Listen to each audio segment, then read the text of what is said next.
Alright, well here's a look inside the bottom of the snow blower that I have, which again this is the model here.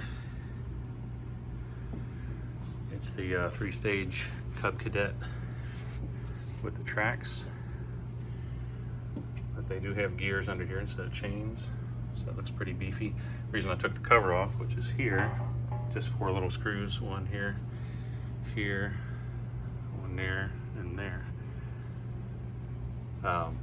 just to lubricate this shaft, because this pulley moves back and forth depending on where the speed control lever is.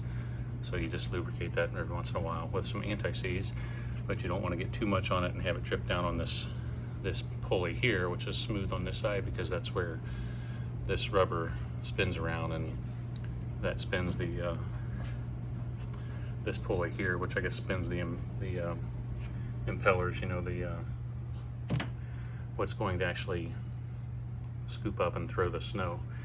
So anyway, just wanted to give you a little look there. It looks pretty well made to me.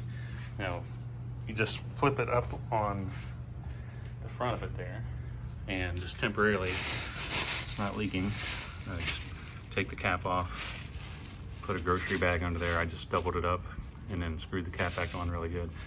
And you don't want to leave it like this too long, but just long enough to get this off and lubricate this shaft here.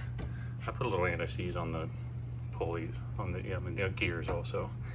So anyway, there's a look under there. Super easy to get off, and looks like it'd be easy to maintain.